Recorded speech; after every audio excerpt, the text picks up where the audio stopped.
Welcome to Trauma Pero No Drama with KSB. I'm Karina, the oldest. I'm Susie, the middle. And I'm Vanessa, the youngest. So grab your popcorn and your tissues because you're gonna need it while we unpack all the drama and the trauma.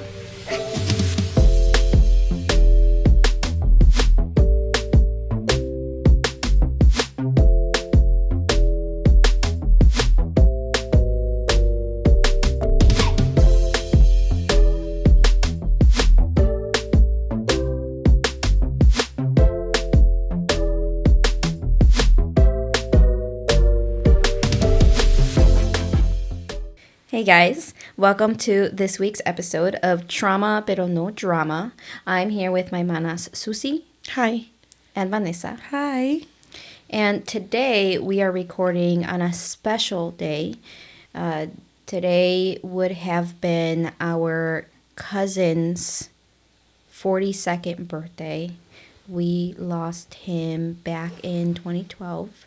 So today's episode will be about grief and dealing with grief, because our cousin Miguel Angel, we can say, he was very special to all of us. So we thought it would, in his honor, talk about how important people can be in your life even after they've left. So I think that in honor of him, I think we should share our favorite memory of him, because I have so many. We all have so many memories of him. I think one of my memories with him, like, he would go visit every weekend. If it wasn't Saturday, it was Sunday. And I remember, I would remember when he would go, siempre iba en su bicicletita. And he would park it outside. And he would go upstairs and he would knock at the door. I'm imagining him, how he would come up the stairs and y no tocaba. No tocaba. He would just go, tin, tin, open. He's like, ¿están? And like I would pick up from the top of the stairs and I'm like, hola, tío Miguel Ángel. Because I would always confuse him as a tío. Because he was like he was so loving with us. He was like our older brother. Oh, yeah. 100%. He was overprotective with everybody. Siempre digo que fue un hermano mayor. Yeah, sure. Un hermano mayor para todos. Muy cariñoso. We love him and we miss him so much. And subía bien contento. He was always smiling. So lovely and stuff. And he would always go visit my dad. Era uno de los sobrinos que iban a visitar a mi papá every weekend. He loved my dad. He loved my dad. Siempre decía he que loved my mom mi too. papá era como su segundo papá. Yeah. And I can see him sitting down, smiling. Era muy alegre. En su silla favorita. En su silla Siempre favorita. se sentaba en la que estaba closest to the door. And he would just like lean back and he was just joy. He muy cariñoso, and we all miss him very much and wish that he could actually stay here longer. Era muy alegre, le gustaba la música, la banda, and stuff. And muy alegre, I can see. And I know Diosito wanted an angel with him, and los tiene allá todos riendo, alegres and stuff like that. Oh, yeah, for sure. Oh, Keeping yeah. them entertained. Yeah. Era bien chistoso también. Yeah. That's my memory with him. My favorite memory con él fue la última Navidad que pasó con nosotros. Oh, yes, that one. Esa es la memoria que cuando yo me acuerdo de él, that's my go-to. Porque yo estaba recién juntada con Iván y ese año él pasó la Navidad con nosotros y me acuerdo que nos pusimos bien pedos. Y terminamos bailando en la sala de mi mamá y nosotros bailando con él y él bailando con nosotros, él echando desmadre con Iván y con Alexis, con mi papá, like completely. It was I look back and that is my favorite Christmas. Y es la Navidad con él because it was just, we got to really enjoy each other. And no Christmas has ever compared to that one. And a lo mejor es porque él ya no está and I never got to re-experience it, but that's my favorite memory of him, like just echando relajo, él siendo el hermano mayor que siempre era para nosotros, you know, talking shit to the boys and, you know, de siempre defendiéndonos y diciéndoles a los boys, like, trátala bien, te voy a partir tu madre, because that's how he Yeah, was. he And, did. you know, he was, but era puro relajo. Like, he was serious, but not serious. Yeah, right.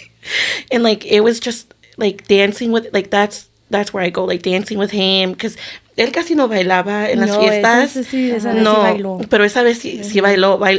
Creo que bailamos hasta como las 5 de la mañana. Yeah. For real, that was a He didn't want to long stay, night. and he got on his bike and he went. Yeah, creo que nos fuimos yo y él y Iván nos fuimos a la misma vez y él se fue. Yo todavía le dije, like, te caminamos a tu casa, que vivía cerca de nosotros. Y he was like, no, ahorita yo llego, si no ahí es donde caiga, me duermo. He did. But And he did tell us, para el próximo año va a ser mejor. va a ser mejor. Yeah.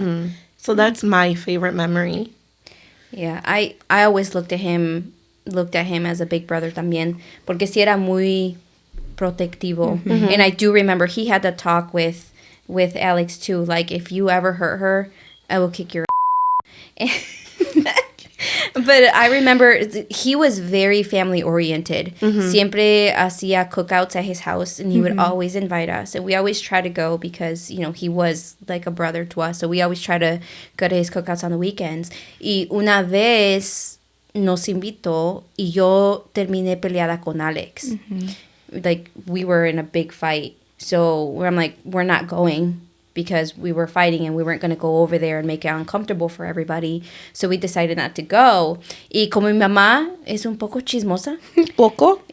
Sorry, ma. Sorry, ma. Le dijo a Miguel Ángel que no fui yo, que porque nos enojamos con Alexis, right? And me acuerdo que ya se dio la noche, and we lived in the apartment across from my mom's house, un apartamento que estaba arriba de un negocio. Y yo estaba dormida en la sala porque pues estaba peleada con Alex o whatever. So estaba dormida en otro lugar y oí por la ventana que alguien estaba gritando. Y yo, like, what the hell? Because era ya noche. Y yo me asomaba por la ventana nomás para que se me viera nomás un ojo, para que no vieran que, you know, pues estaba viendo. And estaba un muchacho afuera y estaba lejos y yo no podía ver porque no tenía lentes y I had really bad vision. Yo nomás veía una figura afuera que estaba mentando la madre, gritando like crazy.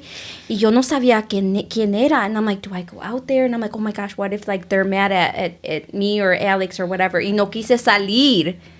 And then, like, a little bit later, todavía estaban afuera gritando. And the cops showed up. And then I'm like, oh, my God, that guy's got some issues. Y que se lo llevan los cops. And the next day, I found out that it was Miguel Ángel. That he was outside our window yelling at Alex to come out so he could kick his That was Miguel Ángel. And that's why I remember, like, he was always so protective of us. And, you know, he didn't have his sisters close. And I think that we were the next thing because we were his cousins. But he was always very protective. And I still feel bad that I never came out because I really didn't know it was him until the next day I found out because my mom was like, yeah, Miguel Ángel fue a tu casa. And he was yelling for, I'm like, oh. So he was the one. So it was that guy. So that's what I always remember when I think about him and his, like, the big brother figure, that, how we view him. I kind of miss that he didn't get to meet Fidel or my kids. I wish he was still here so he would have met Fidel para que le hubiera dado su buena Lección. Yeah, he would have met my kids and Josie because he didn't get to meet Josie. No, that was cuando él falleció. Yo estaba embarazada de Jocelyn, and I think that was the hardest thing, porque just a couple weeks before he passed, me llamó y me dijo que fuéramos a su casa porque nos quería dar cosas para Jocelyn, que él acababa de tener su niña, y nos dio un jumper que se pone en la puerta y brincan, un brincolín, y nos dio unos zapatitos for her and like a bunch of little things, y todavía like me sobó la panza, y he's like, ay, que ya nazca para para conocerla, because he was friends with Ivan. So that to me was like the best thing, because I didn't have to worry about that awkward moment when your big brother meets your boyfriend, and you know he Yeah. gave the talk. So I was like, when I found out that they were friends, I was like, yes, Yeah. they're gonna hang out, they're gonna be like besties. Yeah. So yeah, and he was excited to meet Jocelyn, pero desafortunadamente, you know, his time was cut short and he didn't get to meet her. Porque he passed in August and yo me aliviaba en agosto, pero todavía esa vez, like, me sobó la... He passed in August and you were Due in were October. Yeah. Yeah, due in October. Yeah, you said due in August. That's what she's like. In October, yeah. Uh-huh. And then, yeah, todavía esa vez me sobó la panza, and he was like, que, you know, que ya naciera, or whatever. And he didn't get to meet her. But he's here spiritually. He met all our kids. Y de seguro ya le jaló sus patas a Fidel cuando nos desgreñamos también. Probably. Yeah. He's visited me. I've dreamed him a dreams. lot too. And they say that if you have a dream of someone that's passed, and it feels like it was real, it means because they really were here. And I do believe that. I really do. And he did visit me, pero me regañó. Te regañó. Yeah, in my dream. So I still think about that. I think it's because, like, after he passed, we didn't stay close to his kids, and I feel a little guilty about that because, you know, his kids, they ended up moving away, so we didn't have that connection to you know, continue talking to them and stuff. But I think about them all the time, and whether he got to stay or not, I know that he's still there looking over them and, you know, guiding them through life, because he really was a good person. He had a good heart. He was a good dad, and he wasn't perfect because nobody in this life is, but he had a good heart, and that's what we miss the most about him. But, you know, with that, you know, we kind of wanted to talk about how everybody grieves differently, and, you know, losses. I personally haven't had a lot of loss in my life, gracias a Dios. No he perdido mucha gente que yo amo y está cerca de mí, pero parte de crecer es que va a pasar. So, unfortunately, you know, we can't say that we will never lose a loved one. So kind of talking to you guys and how you deal with it, and trying to prepare myself for a day when I have to figure out how to cope. How do you do it? Well, I feel like it's true. Es cierto lo que dicen, that, you know, grief comes in different stages. I don't agree that the order that they're in now is always everybody's path. Porque I also haven't lost many people. Like, we have lost our grandparents on my dad's side. And we lost Miguel Angel. But I grieved everybody's loss differently. For Miguel Angel's, it was very hard. And I think for me, the first thing was denial. And I know that a lot of people go through anger first. But for me, it was denial. And it took, I'm not even going to lie, como un año para que yo aceptara that he wasn't coming back. But I think when you finally get to that stage, it's important to understand that you can move at your own pace to accept something. Yeah. So I think that's the main thing. Like, don't rush to be okay and to feel like you have to be okay. Está bien que dures tiempo triste. You know what I mean? Yeah, that makes sense. Because to your point, everybody goes through those stages in different order. Yeah. Yeah. And then, like, when we lost our grandparents, para mí era un poco diferente porque ellos no están aquí. They were in Mexico, and it was still a loss porque todavía alcanzamos a convivir con ellos. It was still like a sadness. Pero para mí el sadness era de que I'm never going to be able to build that relationship with them. Que, por ejemplo, los primos que están en México, que pasaban todo el tiempo con ellos, what they experienced. My grief for my grandparents wasn't like theirs. Like, it's still a sadness, and you're still really sad, pero it wasn't the same as what they felt. Does that, and I don't know if that makes me like a bad person. Like, I was like, I don't know I don't know if this is coming across correctly.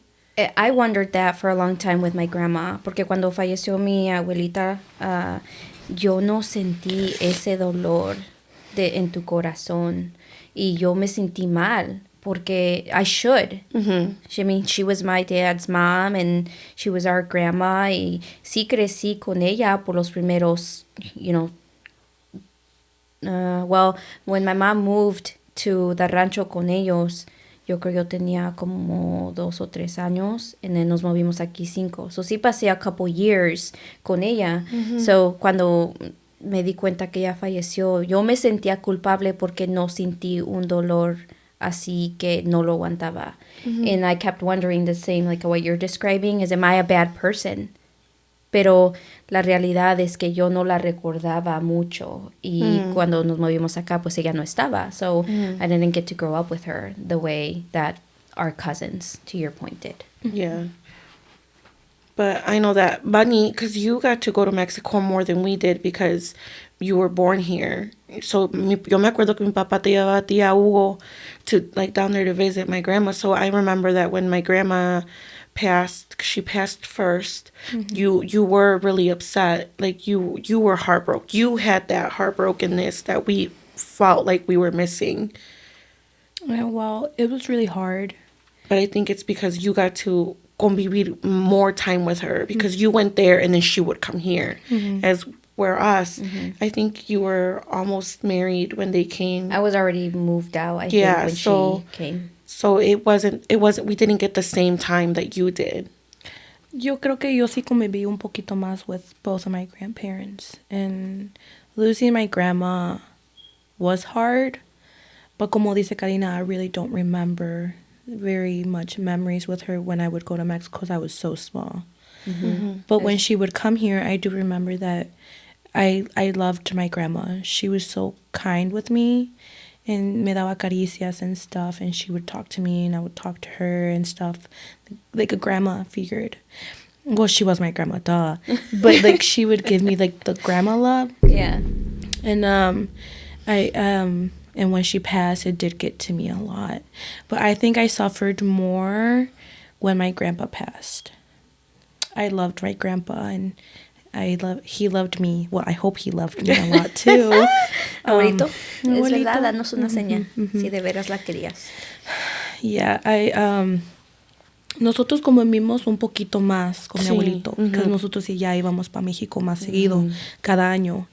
And siempre le decíamos, abuelito, like, se ponía bien contento when he knew that we were going to go. We would spend more time. We would eat breakfast. We would sit down with him to talk, even cuando se dormía en su silla, like, and stuff. Yeah. And siempre nos daba, like, refrescos, and siempre tratábamos de pagarle, y nunca quería recibir el dinero. I suffered when he passed because the last year that I went, I remembered that he hugged me and he started crying with all of us. Nos abrazó y nos dijo, la próxima vez cuando ustedes vengan ya no voy a estar. You never think that that's actually going to happen. And it was the last time I saw my grandpa. And at the same time, when he passed, it was on Leah's birthday party. It was her, not birthday party, but it was on her birthday. He died on the 9th of December. And I remember that when my dad was going to go, like, I cried so much because I wanted to go to say goodbye to my grandpa because I loved him. And I remember my mom didn't let me go because I didn't have a passport. So for the grief for my grandpa, yo sí sufrí mucho, like, maybe like over a year, because I didn't get to say goodbye to him.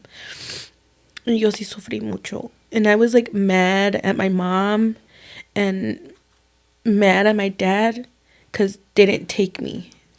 But it wasn't a choice that they didn't take me because I didn't have a passport. Pero eso es parte del grief process, es que te vas a enojar y a veces no te enojas con la persona correcta, a veces te enojas con la situación, pero es parte del proceso que uno tiene que pasar para poder estar mejor, porque pues es difícil aceptar que alguien ya no está con nosotros, especialmente a alguien que quieres. Y pues mi abuelito no lo teníamos cerca, solamente lo podías ver cuando ibas a México. So, recordar que no le pudiste decir adiós, pues sí va a doler. Y el dolor para mí fue por mi padre, because I could see the sadness in his eyes, especially because at that point he had lost both of his parents. And like I said, it's inevitable that you're going to lose people in your life. That's just part of the cycle. And yo no me puedo imaginar, porque yo no quiero pensar en eso. Pero vi la tristeza en mi papá, sabiendo que ya no tenía a sus padres. Y eso fue lo que me rompió el corazón a mí. Es ver la tristeza de mi papá. Yeah. And I agree. I think that now that my two grandparents passed, it sounds shitty, but things are not the same anymore. Like, I feel like my dad's family separated. Like, they're not unidos anymore. How they used to be when my grandma and my grandpa used to live. And it fucks me up because my dad doesn't have his mom anymore. He doesn't have his dad anymore. And when he goes to Mexico, él iba con la ilusión que iba a ver a su papá. And he doesn't have that anymore. And I'm not trying to say that my tías and my tíos are a bad person. No, cada quien su mundo, right? But when my dad goes to Mexico, like, he wants to see his family, and that for his family not even say or go visit him, like, that's his ilusión to go see his family. And now that he doesn't have his dad, like, at least the family stick up for him because he's the oldest and stuff. Well, the family is glued by the parents. Like in a lot of traditional Hispanic families, it's like the parents bring everybody together. Quieras o no, si los papás dicen que nos vamos a juntar, nos vamos a juntar. Y pues ya cuando ya no estaba mi abuelito y mi abuelita, pues cada quien kind of viviendo su vida separada. Y no todos viven igual en el mismo lugar. We have tías that are in another state. So it's like, es más difícil juntarse. Y a lo menos que mi papá les diga, hey, los quiero todos aquí, como el mayor. If he's not going to force, which my dad isn't like that. Él no les va a decir, hey, tienen que venir a mi casa. So, si no lo hace, pues no lo van a hacer. And they're quite spread out. Diferentes ciudades, diferentes estados. Tenemos tíos aquí, en los Estados Unidos, otros en México. So they're pretty spread out. Yeah. Making it harder to get together. You know what I mean? Yeah. Yeah, It's pero just sad. it is very sad because como piggybacking off of de lo que dijo Karina, like la tristeza is seeing my dad like grieve his loss. I didn't have that moment hasta que yo regresé a México con mi mamá y mi papá, y cuando ya faltaba mi abuelito. I noticed it then, and I felt really sad for him then. Porque, pues, él fue para alcanzarse a despedir de mi abuelito. And then uno acá ya no piensa, once they come back, like, life unfortunately moves on. Right. La vida sigue. And you don't forget, but you kind of put it to the back of your mind.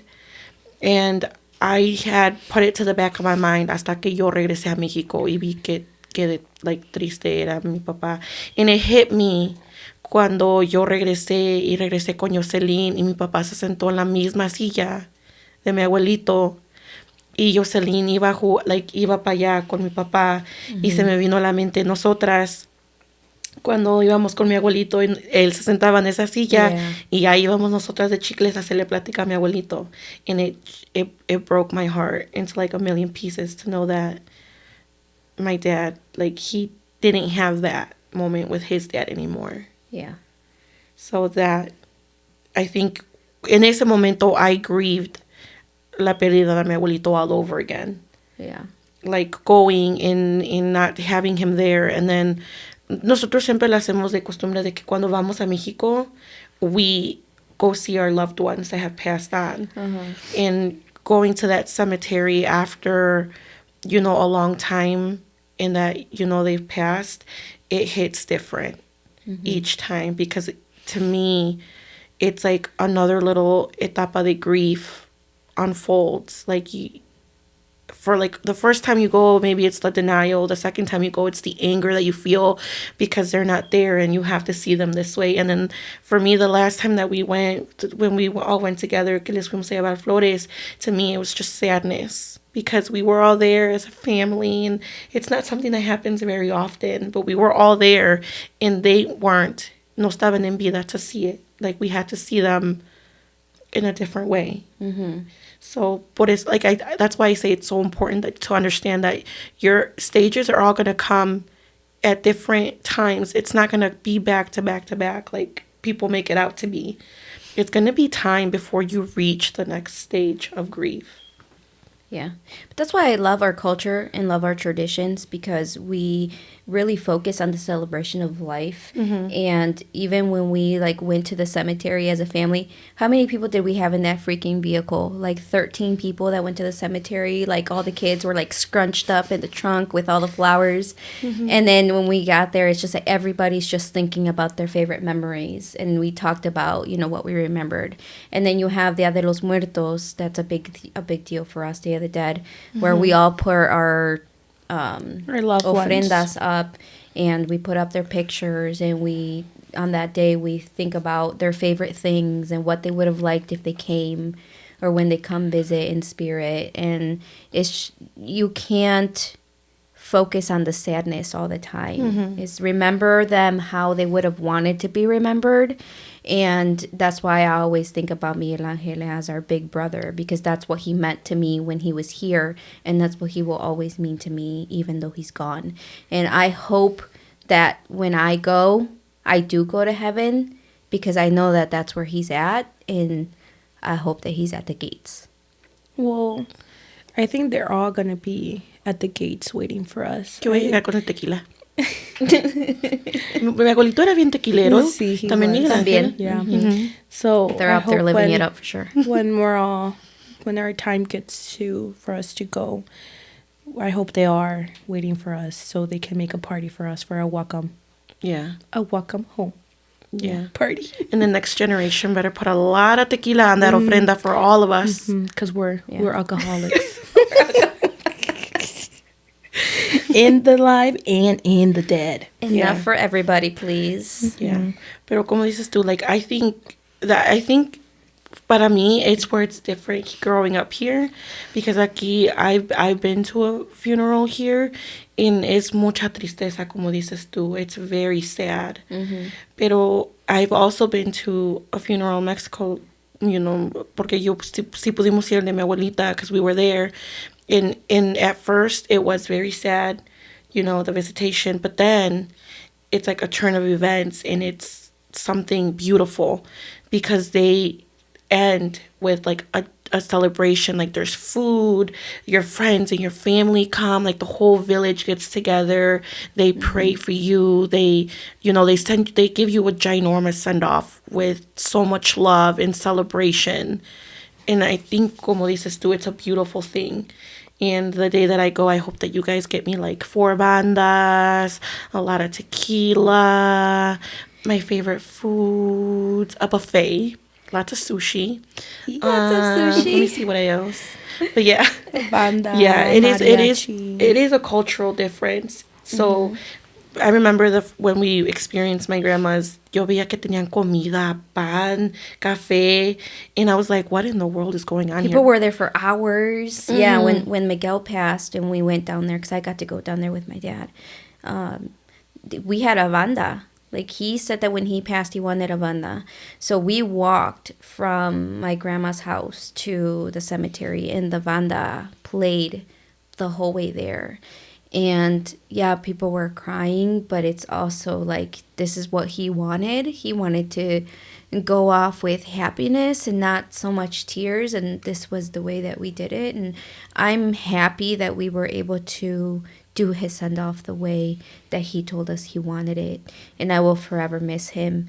But I will forever also remember that he was happy and he wanted to party. And guess what? He went out with a party. Mm-hmm. So, hasta el cielo te mandamos un abrazo y un beso. And we will pray for you every day. Because we love you whether you're here or not. And you're very missed from all of us. Mm-hmm. And trust us, we tell the stories. To our kids. Les decimos las historias. Les decimos de cuando nos íbamos al rancho de las manzanas. Yeah. I told you, Celine, that story. And how we used to go and he would, trabajar en las manzanas and he would always sneak apples to us. He'd be like, I'm going to shake the tree. You catch as many as you can. Yeah. Mm-hmm. For sure. Yeah, they were fun times. Mm-hmm. Fun times. Okay, well, on that note, that concludes today's episode of Trauma Pero No Drama. Make sure you tune in every week for new episodes. Don't forget to follow us on TikTok, YouTube, Spotify, and wherever you get your podcasts. We now have an email, so you can email us at traumaperonodrama@gmail.com. Share your stories. If you have someone that means the world to you that has passed on, share it because we want to remind you guys to celebrate the people that you love. Remember, it doesn't matter if they're here or not. They're still your loved ones, and they will always be, because once this life ends and the new one starts somewhere else, they'll be there. We love you guys. We appreciate all of your amazing support. Continue to share your feedback, and we'll catch you next week. Bye. Bye.